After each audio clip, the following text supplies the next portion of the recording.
Bonjour à toutes et à tous et bienvenue à cette nouvelle édition d'Information dont voici les titres. La maladie peut parfois bouleverser toute une vie et même celle de nos proches. Les personnes souffrantes ont besoin de notre soutien et de notre attention. Ce 11 février, c'est la journée mondiale des malades. On en parle dans un instant. Ce jeudi, les femmes et les filles de sciences sont à l'honneur. Leur talent, leur engagement et leur contribution dans les domaines de la recherche scientifique sont reconnus et célébrés.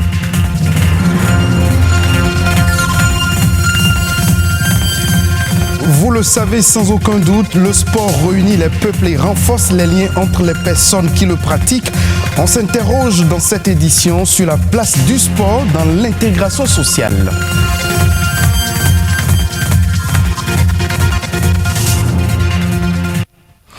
Tout individu apparemment bien portant est un malade qui s'ignore. Et lorsque l'organisme prend un coup, le malade a besoin de soutien pour oublier ses souffrances et mieux se porter. Mais il arrive que certains malades soient délaissés dans les hôpitaux et même par leur famille.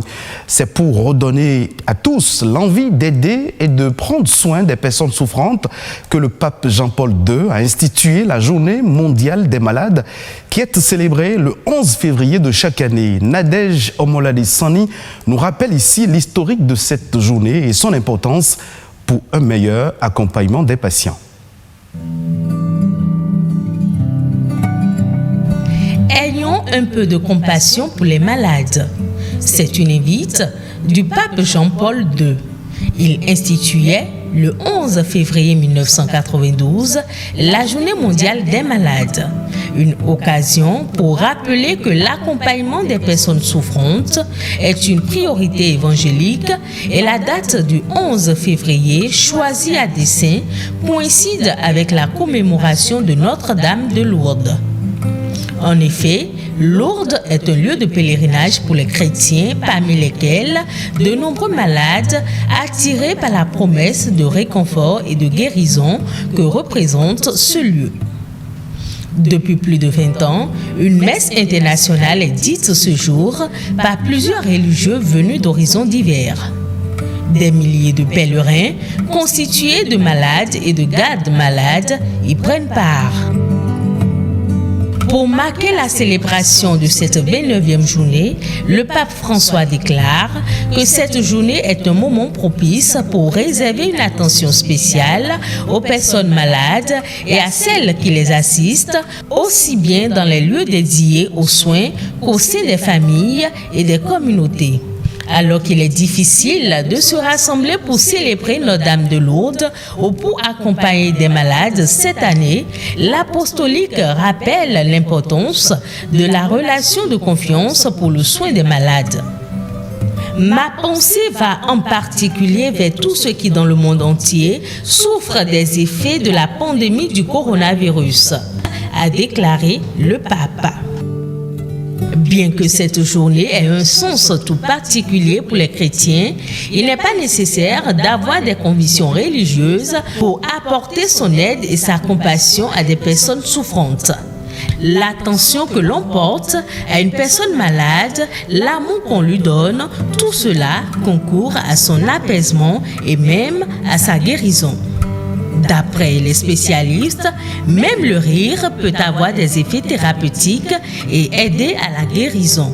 Raison pour laquelle il est conseillé d'apporter de la joie et de la bonne humeur aux malades.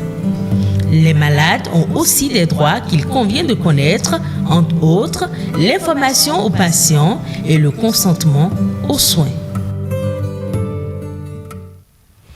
Ce 11 février, la communauté internationale célèbre la journée internationale des femmes et des filles de sciences. Une journée qui vise à célébrer les femmes et les filles qui excellent dans la recherche scientifique et rappeler à la communauté internationale que la science et l'égalité des genres doivent aller de pair afin de relever les grands défis de notre planète. Au Bénin, nombreuses sont ces femmes de science qui se distinguent dans leur secteur d'activité.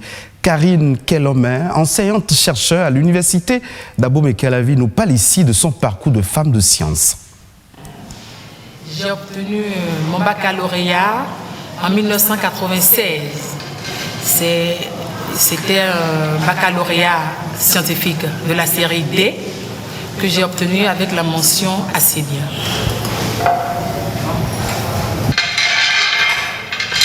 C'est là qu'un frère aîné à moi m'a dit, mais pour avoir obtenu un baccalauréat D, ce serait bien que tu ailles t'inscrire dans la filière chimie, biologie, géologie.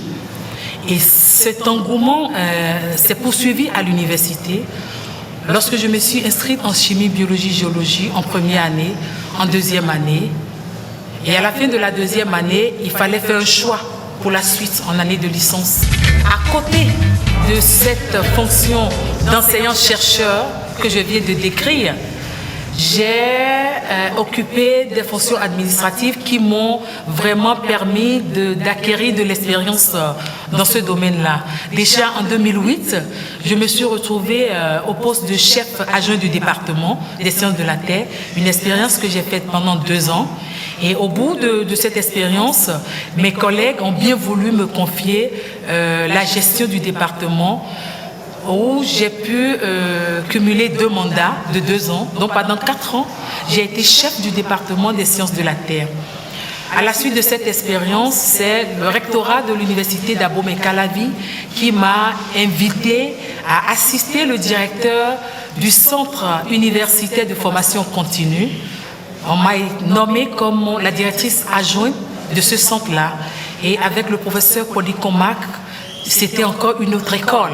Comme il le disait, il m'a vraiment formé sur une gestion administrative, mais cette fois-ci à une autre échelle. Et au bout d'1 année et demie d'expérience aux côtés du professeur Policon, le rectorat de l'université a estimé que je pouvais encore les accompagner au niveau du service de la coopération internationale, poste que j'occupe depuis bientôt 2 ans, avec des expériences assez enrichissantes. Vous le savez sans aucun doute, le cancer du sein touche une femme sur 8 dans le monde entier, selon l'Organisation mondiale de la santé. C'est la première cause de mortalité par cancer chez la femme. Une prise en charge précoce permet d'améliorer significativement le pronostic. Quels symptômes doivent alerter? Qu'en fait une mammographie? Quels sont les traitements? Suivez dans cette interview 2 dames qui nous parlent de leur cas. Il y a de cela quelques années que j'ai commencé par prendre conscience de mes seins. Je suis le traitement, j'ai commencé par être à l'hôpital voir mon gynéco qui me fait la palpation des seins chaque 3 mois. Après 3 ans, je lui ai demandé s'il n'y avait pas une autre analyse à faire pour pouvoir savoir si je me portais vraiment bien. Lui, il m'a conseillé de faire une radiographie appelée mammographie, ce que j'ai respecté, je l'ai fait. C'est après maintenant l'analyse de la radiographie appelée mammographie que j'ai constaté que j'avais une boule au niveau des seins, du sein gauche. Après cette remarque, j'ai commencé par faire le traitement, mais j'aimerais faire comprendre à toutes les femmes que plusieurs d'entre elles n'ont pas l'opportunité d'aller à l'hôpital chaque 3 mois, de se faire une mammographie. Grâce à la radio de la mammographie que j'ai eu à faire, on m'a fait comprendre que je souffrais d'un adénofibrome et non d'un cancer de sein que je suis en train de suivre présentement.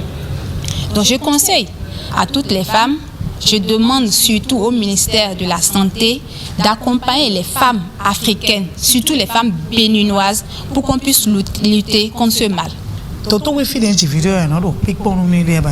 C'est dans le centre de santé où j'ai accouché mon enfant que les médecins ont détecté qu'il y avait des microbes dans mon sein. Ils m'ont proposé d'aller au centre hospitalier universitaire Hubert Koutoukou-Maga, CNHU, pour des consultations. Arrivé là-bas, des blancs m'ont récupéré et j'ai suivi un traitement. Après le traitement, le collège de médecins m'a demandé une analyse médicale. Après le suivi, des jours après, les médecins ont constaté des symptômes de kyste dans mon sein gauche. Et c'est de là qu'ils ont su que j'ai le cancer de sein.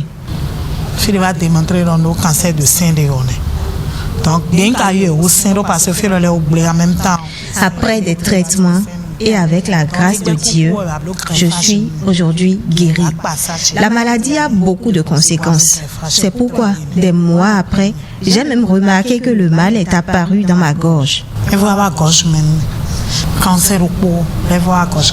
C'est une maladie grave qui tue. Si je suis encore vivante, c'est grâce à Dieu.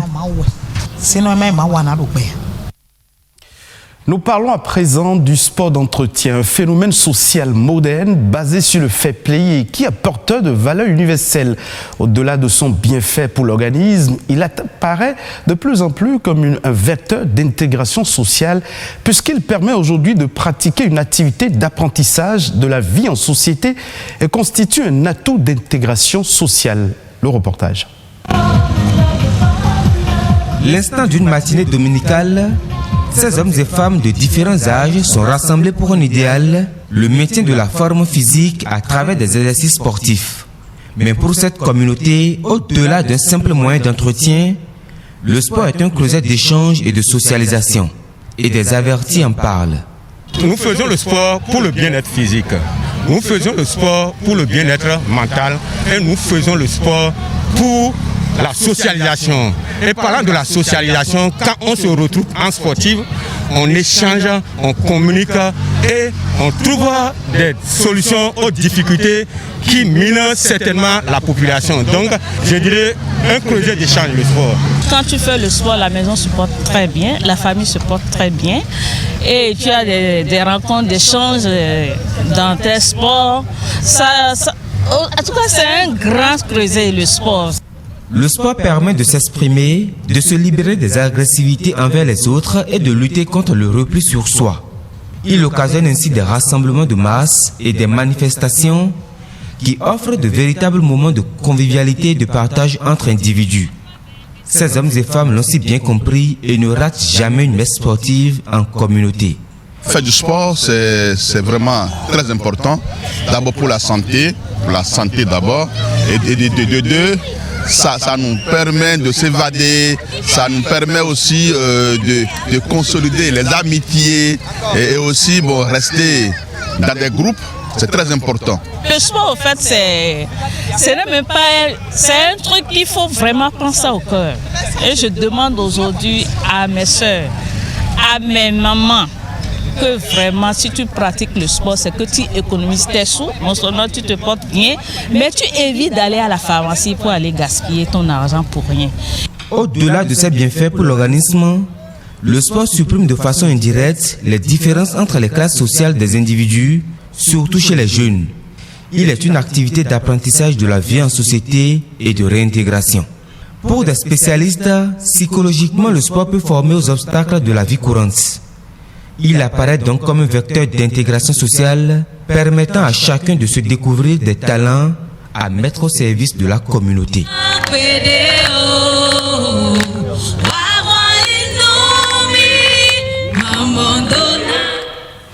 Retrouvons pêle-mêle d'autres informations qui ont fait l'objet de l'actualité nationale ces dernières 48 heures. La Nation en bref et en image de ce jeudi est présentée par Nadège Omolade Sané.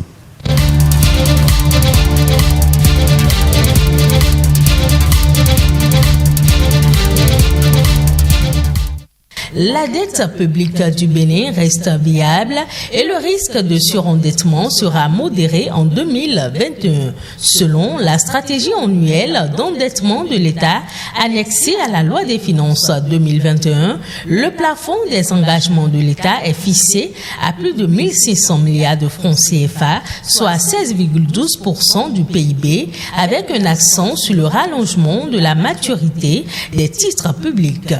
Conformément au décret du 18 novembre 2015 portant politique d'endettement et de gestion de la dette publique du Bénin, priorité devrait être accordée à la mobilisation des emprunts extérieurs concessionnels et à l'émission de titres publics pour la couverture du besoin de financement de l'État aux emprunts à taux d'intérêt fixe afin de limiter l'exposition du portefeuille de la dette publique au risque de marché.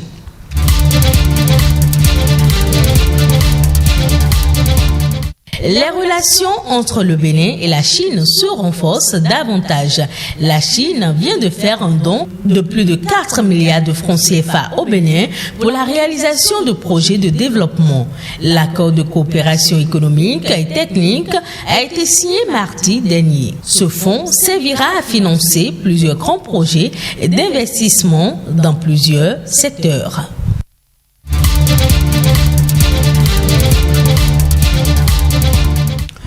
Un rapport d'étude sur les impacts socio-économiques de la COVID-19 au Bénin est désormais disponible.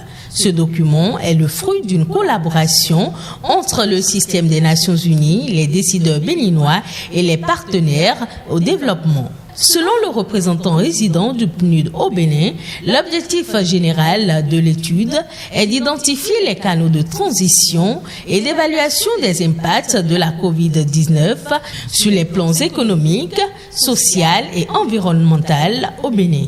Les résultats qui en sont issus permettront à l'exécutif et à ses partenaires techniques et financiers de mieux collaborer dans la mise en œuvre du plan de riposte national.